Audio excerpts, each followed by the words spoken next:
Dear students, स्वागत है आपका अपने यूट्यूब चैनल मनोहारी मैथ्स में। द्विघात समीकरण के इबारती प्रश्नों के क्रम में आज हम लोग क्षेत्रमिति वाले इबारती प्रश्नों से द्विघात समीकरण बनाना सीखेंगे। क्षेत्रमिति का मतलब क्षेत्रफल। तो ज्यामितीय आकृतियों के क्षेत्रफल पर आधारित एक एग्जाम्पल लेकर के देखते हैं। यहाँ कहा गया है कि एक आयताकार भूखंड का क्षेत्रफल 528 वर्ग मीटर है। यदि क्षेत्र की लंबाई चौड़ाई के दुगुने से एक अधिक हो तो क्षेत्र की लंबाई एवं चौड़ाई ज्ञात करें। तो सबसे पहले आयताकार भूखंड है। आयत कैसा होता है?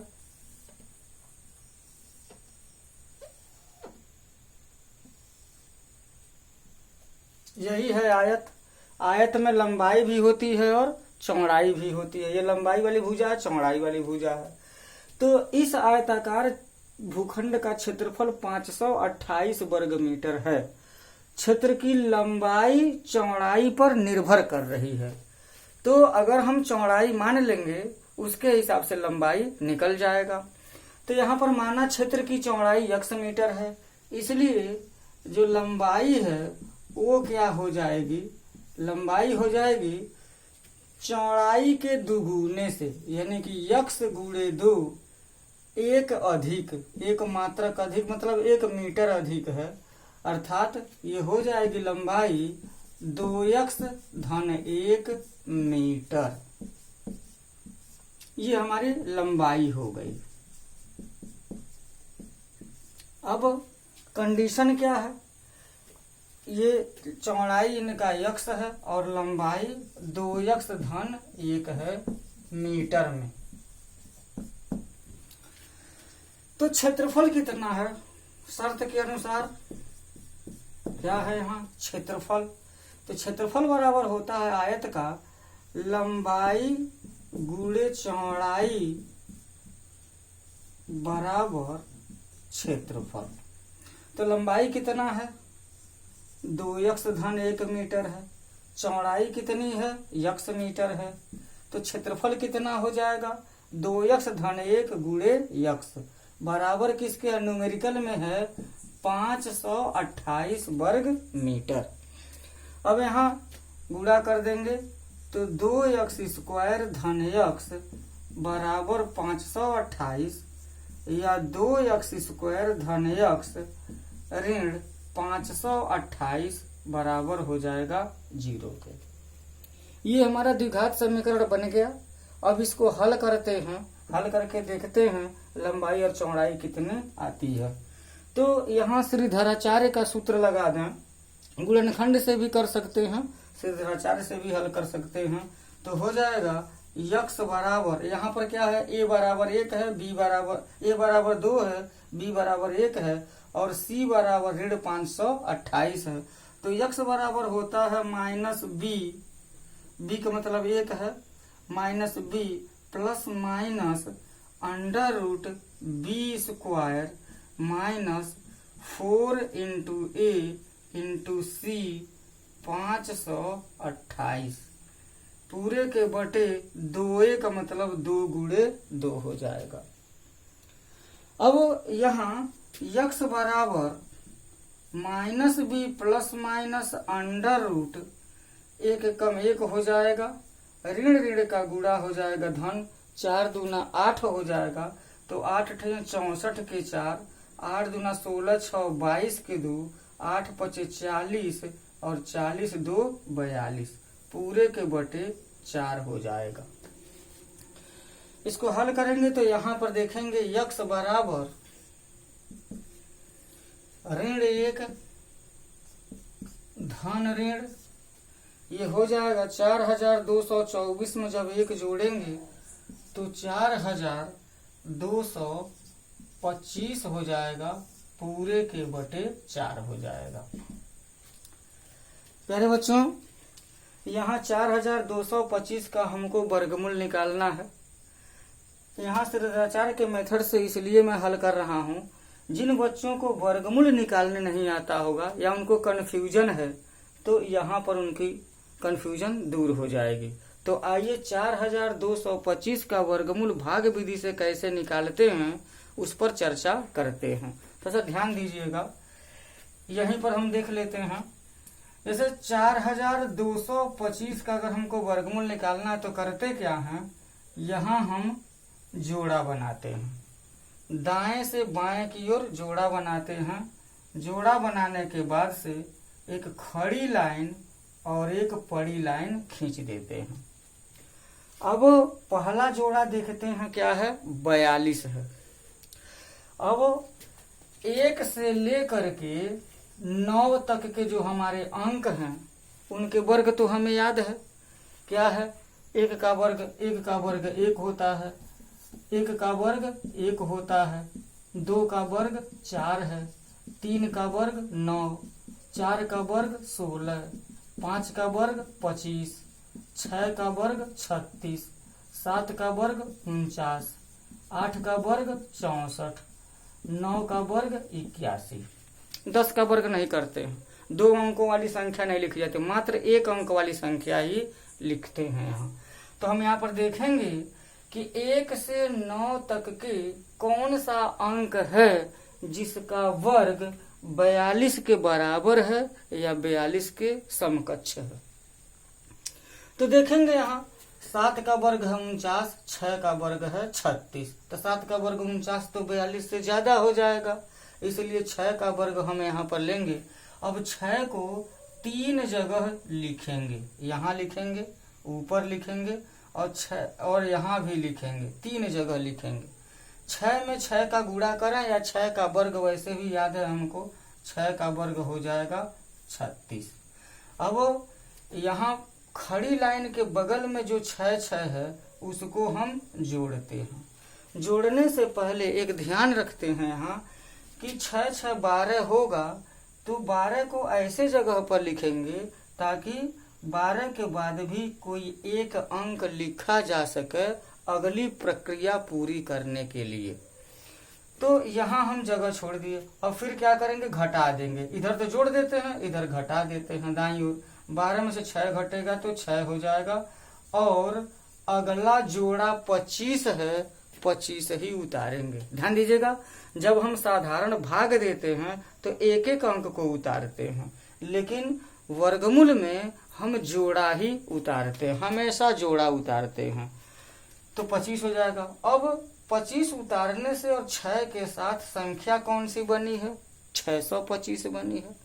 अब 625 यहाँ हो गया और यहाँ हो गया 12।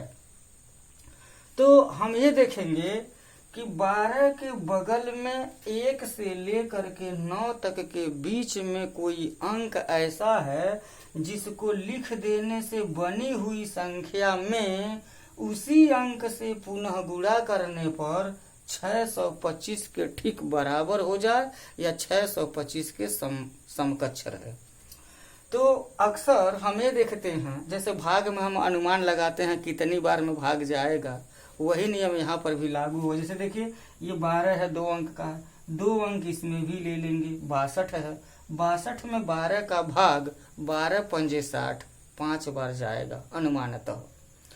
5 बार जाएगा तो हम यहाँ पर देख लेंगे, यहीं बगल में रफ कर लेंगे कहीं गलत ना हो जाए। 12 के बगल में 5 लिख देंगे तो 125 हो जाएगा, और 125 में पुनः 5 का गुणा करेंगे तो इतने के 5 पचे 25, 5 दूना 10, 2 12, 5 एकने 5 1 6। हम क्या देख रहे हैं, 625 आ जा रहा है। इसलिए 1 से 9 तक के बीच में वह उपयुक्त अंक 5 है जिसको 12 के बगल में लिख देने से बनी हुई संख्या 125 में उसी अंक से पुनः गुणा करने पर गुणनफल क्या हो जाएगा, 625 हो जाएगा।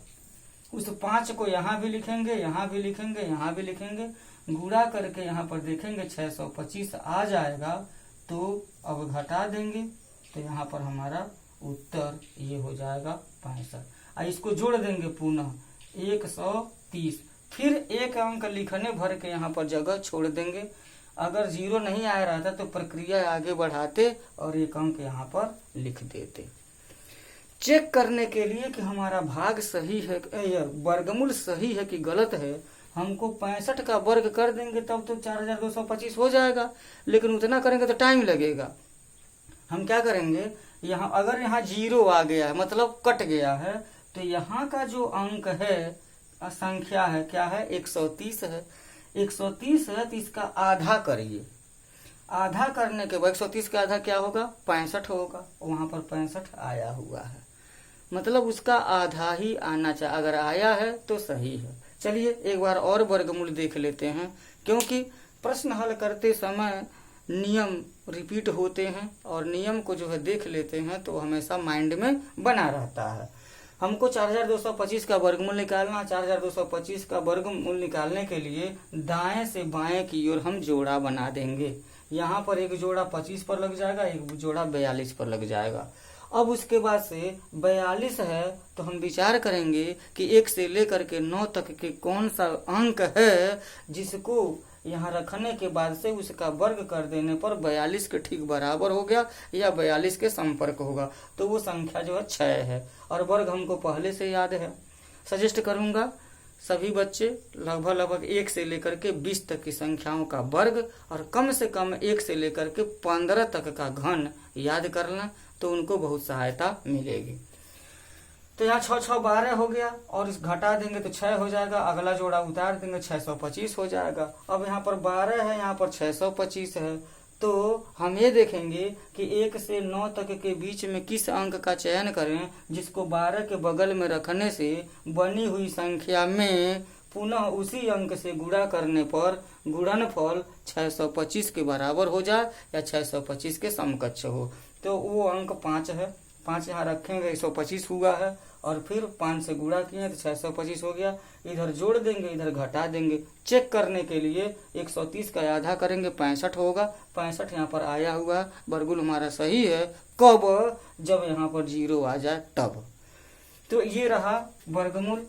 मैं समझता हूँ कि वर्गमूल आपको समझ में आया होगा। इसको मैं मिटा देता हूँ क्योंकि वर्गमूल निकालना हमारा उद्देश्य नहीं था, आ गया था तो नियम बताने के लिए इसको बता दिया गया। आप ख्याल रखिएगा और किसी भी वर्ग संख्या को लेकर के उसका वर्गमूल भाग विधि से निकालने की कोशिश करेंगे। तो यहाँ पर अब x बराबर हो जाएगा -1 प्लस माइनस अंडर रूट नहीं हो जाएगा, अंडर रूट तब हट जाएगा ना, क्योंकि इसका वर्गमूल हम निकाल चुके हैं। वर्गमूल कितना आया है, 65 आया है, 65/4 हो गया।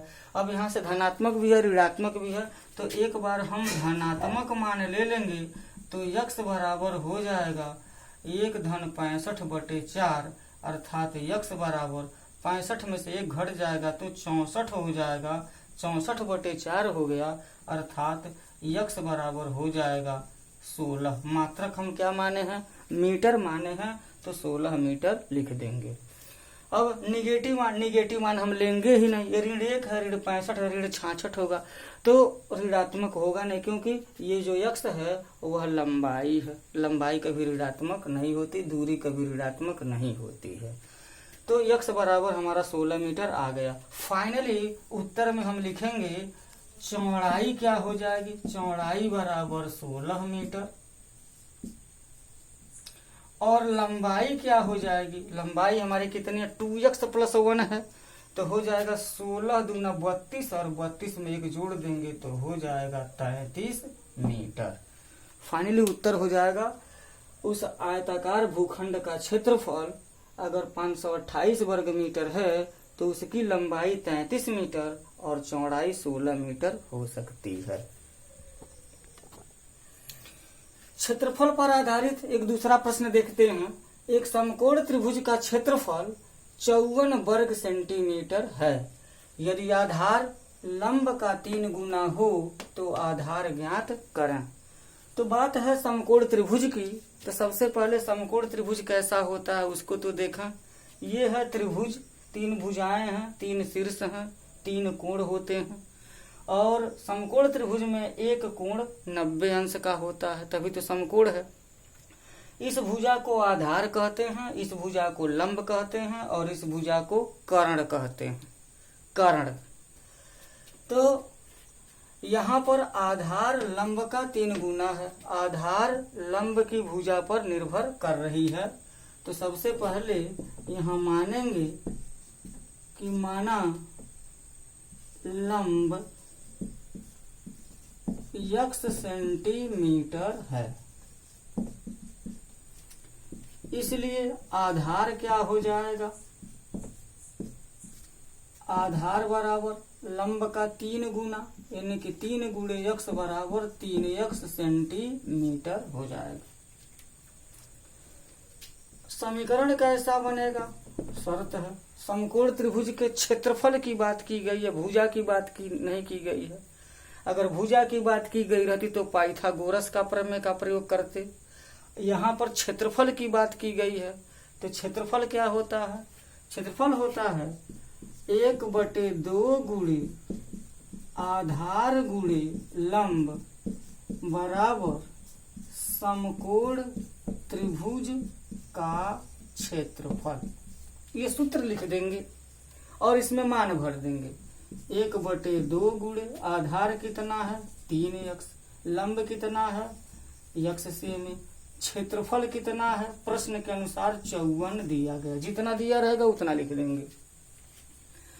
अब जब गुणा करेंगे तो हो जाएगा 3x²/2 बराबर 54। यहाँ हर एक मान लेंगे, तिरछा गुणा करें तो 3x² बराबर हो जाएगा 108 और x² बराबर 108/3 हो जाएगा, अर्थात x² बराबर हो जाएगा 36। x² बराबर 36 हो गया तो x बराबर कितना होगा, एक सूत्र है, अगर x² बराबर k दिया हो तो x बराबर प्लस माइनस करड़ी में k हो जाता है, यानी k का वर्गमूल निकाल दिया जाता है और प्लस माइनस में उत्तर होता है। तो x बराबर हो जाएगा करड़ी में 36, x बराबर करड़ी में 36 का वर्गमूल होता है 6। अब प्लस और माइनस दोनों होगा, चूंकि यह लंबाई है इसलिए ऋणात्मक को छोड़ देंगे तो हमारे पास आ जाएगा x बराबर 6 सेंटीमीटर। x बराबर हुआ क्या, लंब हम x सेंटीमीटर माने हैं, हमको आधार ज्ञात करना है, तो आधार कितना हो जाएगा, आधार बराबर हो जाएगा 3x है तो 3 गुणे 6 बराबर हो जाएगा 18 सेंटीमीटर। तो इस तरीके से समकोण त्रिभुज के क्षेत्रफल पर आधारित अगर प्रश्न आता है तो सूत्र 1/2 गुणे आधार गुणे ऊंचाई बराबर क्षेत्रफल का प्रयोग करेंगे। इस सूत्र को कंठस्थ रखें और भी प्रश्न हल करने के काम आएगा। एक तीसरा प्रश्न, एक आयताकार खेत की लंबाई और चौड़ाई में 2 संबंध 1 का अनुपात है, अनुपातिक माना गया। इधर यदि खेत का क्षेत्रफल 450 वर्ग मीटर हो तो लंबाई और चौड़ाई ज्ञात करें। यहाँ आयताकार खेत की बात की गई है, यहाँ आयत का चित्र बना दिया गया है ABCD। AB और DC लंबाई वाली भुजा है, AD और BC चौड़ाई वाली भुजा है। तो क्षेत्रफल की बात किया गया है तो लंबाई और चौड़ाई सीधे न दे करके लंबाई और चौड़ाई में अनुपात दिया गया है, अनुपातिक मान है। तो जब अनुपातिक मान है तो उसको वास्तविक मान में हम बदलेंगे, एक चर लेकर के, कोई x या y या p या q जो भी। तो यहाँ पर लिखेंगे माना आयत की आयताकार खेत की लंबाई बराबर 2x, यहाँ पर वर्ग मीटर में है तो हम मीटर लिख सकते हैं, और खेत की चौड़ाई बराबर 2 है तो 2x हो गया, 1 है तो 1x हो जाएगा और 1 को हम लिखेंगे नहीं, यहाँ पर हो जाएगा x मीटर। क्षेत्रफल क्या होगा, आयत का क्षेत्रफल क्या होता है लंबाई गुणे चौड़ाई बराबर आयत का क्षेत्रफल। तो लंबाई कितनी है 2x है, चौड़ाई कितनी है x है, क्षेत्रफल कितना हो जाएगा 450 वर्ग मीटर। ये हो जाएगा 2x² बराबर 450। तो x² बराबर 450/2, x² बराबर 225 हो जाएगा। तो x बराबर कितना हो जाएगा? x बराबर करड़ी में 225 हो जाएगा। अब 225 का हमको वर्गमूल चाहिए। आइए वर्गमूल को एक बार और देखते हैं।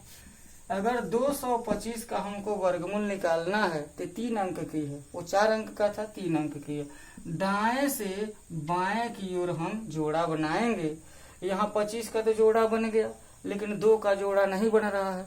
जब 2 का जोड़ा नहीं बन रहा है तो उस पर भी एक पड़ी लाइन खींच देंगे, एक खड़ी लाइन और एक पड़ी लाइन खींचेंगे।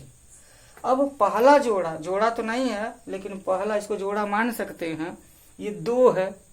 अब 1 से लेकर के 9 तक के बीच में जो भी अंक हैं उनमें से किसी एक उपयुक्त अंक का चयन करेंगे जिसको का वर्ग करने पर 2 के बराबर हो या 2 से कम हो।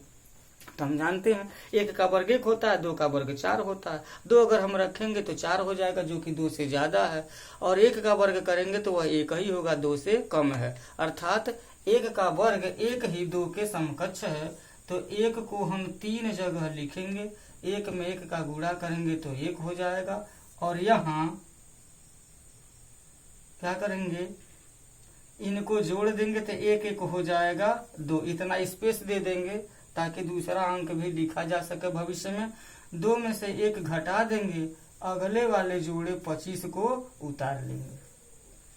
जब उतर जाएगा तब क्या करेंगे, ये संख्या हो गई 125 और यहाँ पर क्या है 2 है। अब क्या करेंगे, फिर 1 से लेकर के 9 तक के बीच में कोई ऐसी अंक हम चुनेंगे जिसको 2 के बगल में रखने पर जो 2 अंकीय संख्या बन रही है उस 2 अंकीय संख्या में उसी अंक से गुणा करने पर गुणनफल 125 के बराबर हो जाए या 125 के समकक्ष हो।